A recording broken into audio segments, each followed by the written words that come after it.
bad day of fishing beats a good day of anything else. Hey again, everybody. Welcome back to my channel. My name is Tony Page from the Fishing Fanatics. Today we're not actually going to be doing any fishing stuff, but I want to start talking about my equipment. And today I'm going to pretty much focus on my workhorse here. This is a 2024 Skidoo Expedition, the SE series. It's got the 900 Ace turbocharged motor. This thing is a beast. It's loaded with a bunch of options. I haven't really made any modifications to the sled itself. Well, not much, but I have put a lot of add-on stuff to it to make it definitely more user-friendly. But today I just want to focus on the sled and what modifications or add-ons, extra stuff I put on it to make it more efficient, make it better for me, make it more fun for me, hopefully be able to get out some good videos. So speaking of which, if you like this video, please subscribe, like it, go ahead and comment on it. Not exactly sure how the whole YouTube algorithm thing works, but more people that comment, like, share, whatever, kind of helps get it out there and helps me grow my channel a little bit. So stay tuned, and I'm going to start going through the sled. All right, so one of probably the most obvious add-on that I put on this sled is this Link storage box, cargo box, whatever you want to call it. It's made by Skidoo, and it uses the Link, L-I-N-Q system for easy connection, good secure connection, easy removal. Plus, obviously, I've done added some accessories to the box itself, and that just has really allowed me to mount pretty much everything I want without having to drill a bunch of holes into the sled, running wires, running bolts, take a chance on damaging something and rusting and everything else from drilling a bunch of holes. So this box, I don't exactly know the volume of it. I want to say it's like, I don't know, 130 or 150 liter box, I think they call it. But the thing is huge. It's very durable, hard plastic. It's got these quick latches here. And then when you lift it, there we go. You can see it's got all kinds of stuff on the inside, all kinds of room. I mean, get all my camera gear, tip-ups, my lunch, my thermos, whatever else I want to put in there, tackle boxes, whatnot. One thing I did kind of pimp it out a little bit here. I don't do a lot of night fishing, but a lot of times we're out really early or coming back really late and it's dark. So I added some lights because it's kind of a bugger putting everything away in the dark. So I added these little LED lights. I got one here, I got two back here, and then I have another one over on this side, and they're called, what are they called? Rock lights. It's got them, I think, at O'Reilly Auto Parts, something like that, or about 50 bucks. And then I have this little Frable portable battery pack that I have them wired into. So when I turn on the battery pack, actually let me close the lid so you can see what it looks like on the other side. Hit this little switch right here, boom. There's my LED lights.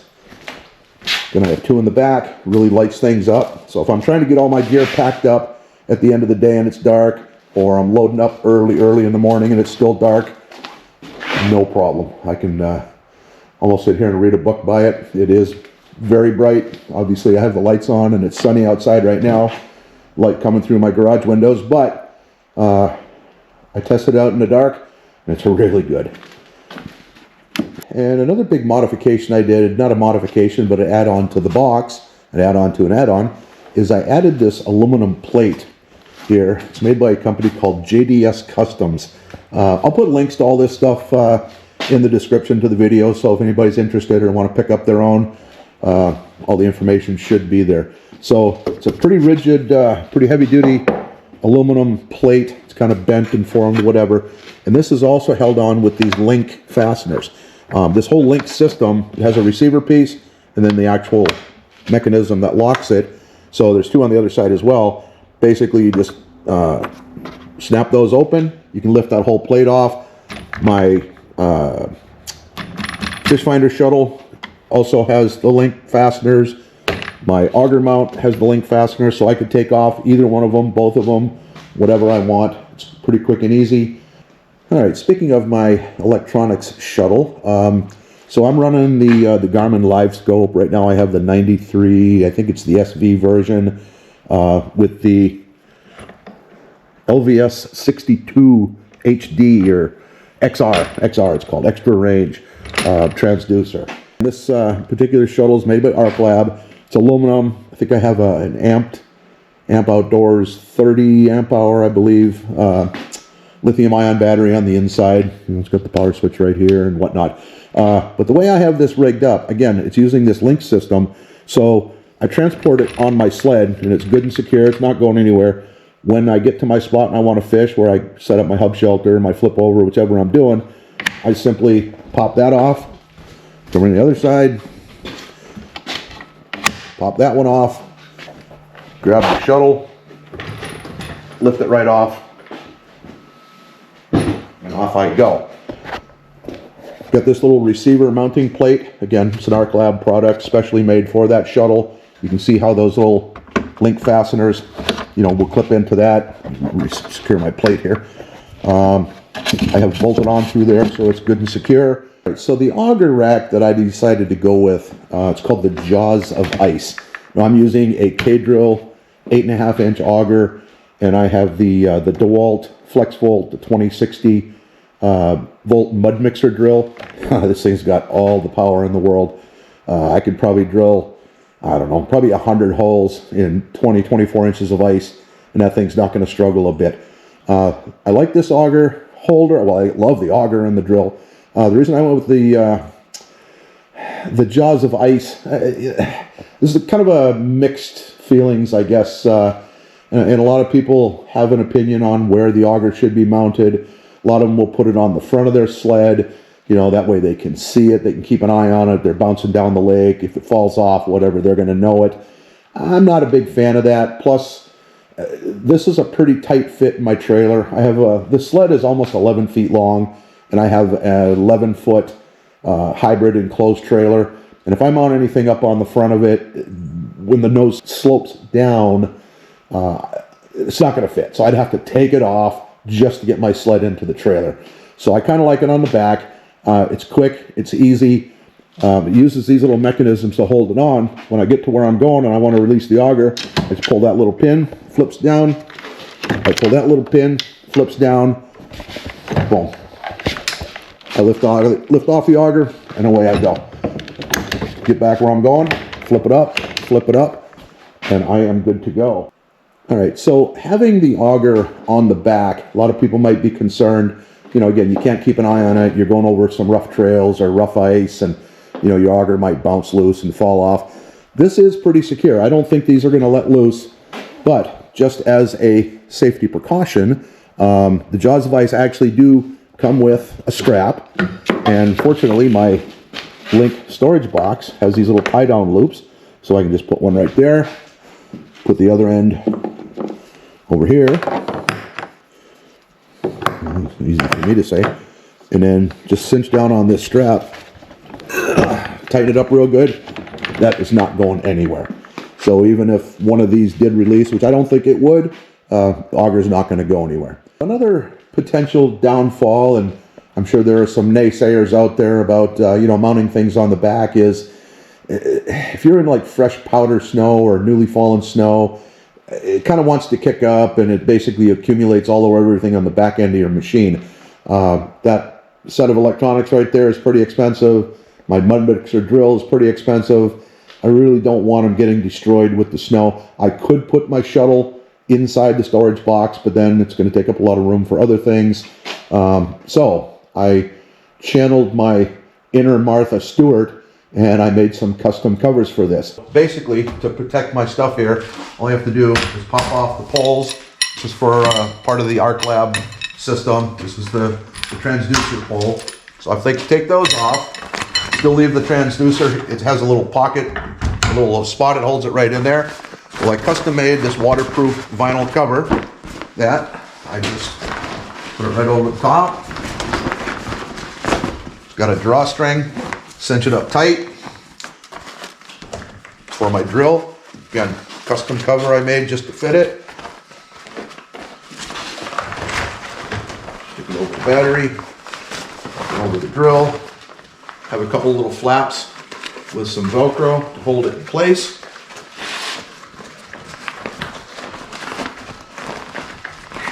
just like that. I'm not getting snow inside all my electronics and the little black box or the wiring, the little slots, the vent slots for the motor on my drill. I'm not getting snow in there. Good to go. Another addition I put onto the box was these 4 rod holders on the back. Again, I do a lot of running and gunning, and I have a couple of pretty nice cases made by Shields, you know, for hauling my rods and stuff in the truck and whatever. But if I'm out running and gunning, I don't want to be dealing with bringing a big rod case with me. So I got these little rod holders here. They have a little, I think it's I think the name of the company is like All Right Products, something like that. I'll try to find the link, pin it down below. Just slides right down, clicks in that little spot. They're not going anywhere. You know, again, the naysayers might say the snow dust is going to kick up, get all over your reels. Yeah, maybe. I haven't had too much of a problem with it yet. I just got this sled right at the very, very tail end of last year. I've only used it twice, actually. I think I have a grand total of 38 miles on it. So it's essentially brand new. And but having the rods right here makes it quick and easy. A couple other standard things on the sled, well, almost standard. It does come with a receiver, and I have a couple of tow behinds shelters. I have a dog sled. It comes with the 1.25" receiver, but not the hitch. So basically, I went to Walmart, bought a 1.25" hitch for about 20 bucks, and then I ordered this little pivoting attachment point for, you know, dragging the dog sled, dragging my shelter, whatever. You know, it's got a quick release pin, which I have to take this off because the machine is so long, just barely fits in my trailer. And with that hitch in place, when I lift up the door, it won't close all the way. So I just pull the pin, throw this in the box, get it out of the way while I'm going down the road. So some electronics that I put onto my sled, I have 2 GPS units. This is the Garmin, I think it's a 73 CV. I could use it as a fish finder. I don't carry the transducer with me. I mainly use it for navigating across the lake. It's preloaded with the, actually I have the updated Garmin Lake View maps. It shows all the very fine detail lake contours. So if I'm trying to, you know, find some territory that looks really good for lake trout or crappie or whatever it is I'm going for, I can navigate by that. This is a GPS unit. It's basically an automotive type unit. I usually carry it on my motorcycle, but I actually bought a card, a map chip card that goes in there that has all snowmobile trails in the Northeast, from Maine, New Hampshire, Vermont, New York. I think it might even go up into Canada. I'm not really sure. Even parts of Pennsylvania. It's basically like driving down the road. It gives you turn-by-turn directions, except it's for snowmobile trails. All the state-run trails, private club trails. There's thousands and thousands of miles of, you know, snowmobile trails that you can easily navigate. Last couple of years, we've been fishing up in Maine quite a bit, up in the Moosehead region. There's a couple of smaller outlying lakes that we really want to give a shot, but it's kind of unclear exactly how to get there by snowmobile. But this is going to have all of those trails right on there. So when I get to where I'm going, you know, turn the navigation, the trail maps off, go to my lake view maps. Now I can actually find the honey holes.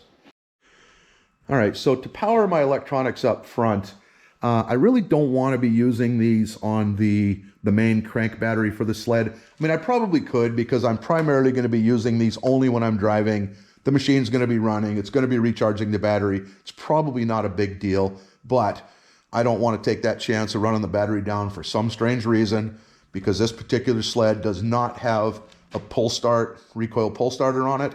So if my battery goes dead, I'm kind of screwed. So what I did on each wire for this unit and that unit, I actually put a cigarette style plug-in, right, just like that. And then I got this little battery pack. It's Nakawa, I think is how you pronounce it. It's a 10 amp hour battery, super lightweight. It comes in this padded insulated case. The battery pack itself is kind of rubber coated and padded as well. And then what I did, it comes with this quick connector right here. I basically just went to Walmart, right? Picked up one of these cigarette lighter adapters, got a couple of USB ports. All I need to do is put this together, do the little connector, and boom. Now I have power. If all I'm doing is going across the lake, pop the screen off, or the cover off of this one, plug it in, there we go. Now I can turn it on, navigate, find my fishing spot, my hunting hole with this. If I'm going on the trail map, I unplug this, same thing. I have an adapter just like this. On the other one, plug it in.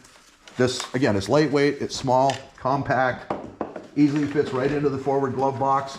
And even with the wires going through, put them through the sides, the box closes, snaps, good to go. So about the only actual modification I really did to the sled at all was I studded the track. Now this machine, it's a 20-inch wide, I think it's a 154-inch track. This whole sled is a beast, right? And with that big a track, it's really nice, especially if you're in soft powder snow, you know, unstable conditions. You're gonna have all the traction you need. You can see these little screw-in studs. I think the paddles are 1.5 inches. I don't exactly know how many there are, but I actually bought these little screw-in studs. They are, what are they called? Cold Cutter Racing Products. Each of the paddles already had a pre-drilled hole in them, and they're kind of staggered around the track. So I jacked it up, kind of spun the track, put one of these studs in every single hole. These come in a pack of 250, and I want to say it took, yeah, maybe right around 200 studs. And these are like a carbide, but they're very sharp, very durable. You know, again, up here in New Hampshire, sometimes we get a lot of snow. Last year, for instance, we did not. For the most part, we were kind of buzzing around on glare ice, and having those studs on the track really makes it easier to get going and to stop, especially if you're pulling any kind of a load. So I'm glad I put those on. I think that was a very good investment right there. All right, I just want to talk a little bit about the actual controls for the snowmobile. Pretty easy, very user-friendly. Obviously, you have this kill switch right over here. This is the start button and also reverse button. This has heated hand grips and also a heated thumb lever. This button here is for the hand grips. Obviously, go up, it gets hotter, go down, it gets cooler. This is for the thumb itself. What's really nice about this throttle control is if you're going on a long ride and your thumb is getting cold, right? You don't want to, this whole throttle assembly, that way, turns that way. Now, you can use your fingers like this. That way you don't have to worry about your thumb getting so cold. That's pretty slick. I like that. I always grew up on sleds like that, so that's probably the way I will mostly ride it, but whatever.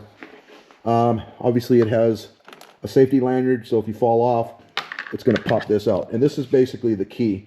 Right? You pop it on, there's like a microchip in there. It's unique to this sled. Just snap it on, your machine will start. It's a good idea to really clip that onto your belt or your glove or whatever. If you do fall off, the machine's not going to run away from you. This motor has, I'm going to start it up here in a minute, has different modes. It has the eco mode, standard mode, and sport mode. I'm thinking standard mode is probably the one I'm going to predominantly run it in. I don't really do a whole lot of trail riding, but I guess if you're going super fast on the trails or, you know, doing some mountain sledding up steep hills and through ravines and valleys, you might want to put it in sport mode. When I start it up, I'm going to flip it into sport mode, and you'll be able to hear the motor runs. Typically it idles, I don't know, 13 to 1400 RPMs. You put it in sport mode, it runs right up, idles at about 1600. Not exactly sure what's going on internally. I have a feeling, you know, maybe it's like spooling up the turbocharger, kind of getting it ready so it's good to go. This thing has, it's either a 10 or 11 gallon gas tank. So again, I only have 38 miles on this thing, so I'm not really sure what the fuel economy is on these. But with an 11 gallon tank, I'm pretty sure you're going to go a pretty good distance without worrying about gas. So let's start this bad boy up, see what it sounds like. Yeah, that is me. So that is it. Actually, it's in sport mode. So if you look at the digital multifunction, so I'm going to put it back down to standard mode. Sport mode is off. The RPMs go down. I put it in eco mode. It's pretty much the same. Let to be bumping back up to sport mode. See the RPM shot right up. It's ready to rock and roll. And on the left side, there's a fuel gauge. It has an odometer, RPMs, engine temperature. It's a full multi-function gauge. Tells you pretty much all the diagnostics, what's going on with the motor. It also has a high and low range. So I guess if you were towing a really heavy load, let me kill this. If you were towing a really heavy load, you'd probably want to put it in low gear, I guess. Again, I haven't really had the need for it. I don't have a whole lot of experience on this particular machine yet, so I've just kind of kept it in regular high range for now. And but we'll see. Once I really get geared up and start hauling all my stuff around, I may need it, may not. Oh, this right here while I'm looking at it. This is just a custom plate I made to mount my Garmin unit. I was trying to find a good, solid, sturdy GPS mount. I saw a whole bunch of things online, read a bunch of reviews. There's the RAM mounts, which are good. Scotty, I think, might make something. There's a bunch of different brands, but a lot of them use the ball type fastener, and you got to cinch down on the big wing nut to kind of hold it in place. I have a couple of those on my boat, and they're okay, but I know in real rough water, it starts bouncing around and my graph starts to go this way or that way. This, it's aircraft aluminum, 1/4 inch. It's actually mounted in the same holes that hold the handlebar on. It's right there. It's easy to view. Where I turn, it turns. I can see it. The only thing I don't like about it is I don't have a real good vision of what's going on with my gauges down there. Not that it's that critical. Again, I typically don't go, more than just a few miles to get to where I'm fishing. So other than just being curious of my speed, I guess I don't really need to be looking at the gauges. Again, I told you, this is the 900 Ace Turbo. There is another version. I'm not exactly sure what all the differences are. There's another one called a 900 Ace Turbo R. And somebody had told me that the difference is the R actually has a radiator as well. I mean, this has a heat exchanger, uses the snow that kicks up from the track and the skis to kind of cool the fluid. It's a liquid-cooled engine, of course. But the radiator ones, supposedly on the R, it also uses cold air. And again, there's some discussion and disagreements, I guess, amongst snowmobilers. What's better, liquid-cooled, fan-cooled?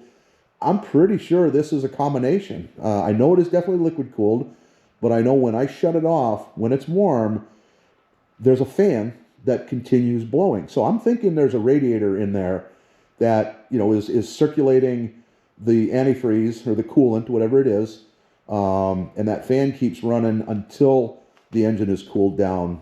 Not 100% positive on that, but that's kind of my gut feeling. Look at the front end of this. I mean, it's got big wide skis. I think there's 7.5 or 8 inch wide skis. Good heavy duty front suspension. Good heavy duty shocks and springs. Again, so far it's been a very, very comfortable ride. There is another version of the Expedition. Was the Ace Turbo R engine difference. Mine is an SC. No, I'm sorry. Mine's an LE model. There is another one, and it escapes me what they call it right now. Just one maybe step a little bit above this. The only thing that I know that's different between mine and that version is an automatic or an adjustable, easily adjustable rear suspension. You can do it right from your handlebars. Mine, it is adjustable, but I'd have to actually get down here with a socket, make a couple adjustments on some screws. It'll either soften or stiffen the rear suspension. I haven't even messed with that yet. Don't know if I'll ever have to, but I know on that other version, there's a button somewhere up over here, maybe on the other side, I don't know where. Basically, if you want to stiffen it up a little bit, so you got a heavier passenger with you or towing a really heavy load and you just want the rear end to be a little bit stiffer, just hit the button and it's going to automatically stiffen it up for you, adjust the springs, whatever it does. If you're by yourself or someone smaller is riding it, you want a nice softer suspension, hit the button the other way, it's going to really loosen it up and make it a whole lot smoother ride. I don't think it's that critical for what I do. Again, I'm not the type that goes out and rides, hundreds of miles a day on the trails. This is a workhorse for me. I unload it, hook up my fishing stuff, load up my electronics, boom, I go out to my fishing spot. I fish all day, ride it back, load it up in the trailer. and off we go. One last thing I want to talk about. So this particular sled is what they call a 2-up. Obviously, you got the seat for the driver. Really nice, comfortable seat as well. Seat for the driver, but then you have the rear seat for a passenger. This is really nice. It's got the backrest, very padded very well. It actually has heated hand grips back here. Here's the button, low range, high range. What's nice, it's got these built-in hand guards that keep the wind off your hands, and I guess if you were crashing through trails and maybe trees and brush, whatever, keep some tree branches from hitting your hands. One thing about the mirrors on this too, they kind of, if you look at them, they're right in the right position where they also kind of double as a wind guard. They're not huge, but it does help. It makes a big difference. I can tell, even with my gloves on, I can tell the wind's not hitting it as hard. So anyway, the 2-up seat, sometimes I have passengers, most times I don't. It's not that it's in my way if I'm fishing by myself, but I kind of wanted to have the option of maybe carrying a little bit more gear. Maybe I am going to go on a little bit longer run. Don't want to drag my shelter or try to strap on my pop-up shelter or something onto this thing. And I want to carry a little bit more gear. So I figured out a way that I'll take the seat off, and I made this cargo box that's going to fit there. So to take this seat off, basically flip up that little lever right there. Well, first off, the whole thing pivots right up. I have a nice little storage box under the seat as well. Now in here, I have a couple of first aid kits, some survival gear, whatever, a tow rope in case I do break down or somebody else breaks down. Here's where the battery's located. I haven't had to take it out. I hope I don't have to, because it may or may not be an easy project. I don't know. Hence another reason why I put in separate battery packs for my lighting on the box, my electronics in front. I really don't want to take a chance on running that crank battery down and kind of being stranded. Got a couple extra hitch pins. You can never have too many of those. Shackle, a couple other pins.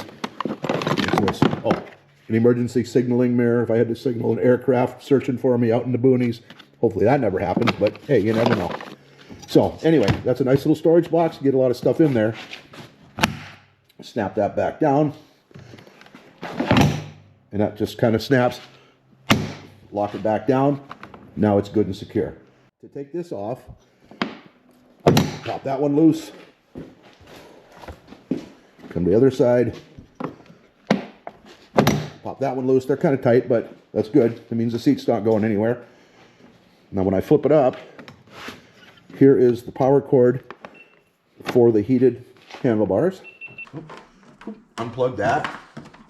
That just kind of tucks out of the way. Okay, I have to set down this camera. Basically, I just reach across, lift up the other latch. The whole thing lifts right off, and I can set it aside. What I did is actually I got this at Lowe's. Tough built Stack Tech box. Just a heavy duty, kind of a poly, I don't know what it is, plastic of some sort. And let's take that battery out of there. Basically, I used some electrical conduit and I made a custom kind of cradle. I took the measurements and somewhat of a pattern off the seat, and this thing is going to sit right in to those same grooves that the seat normally sits. So let me set my camera down and I'll pop that in and show you how it sits.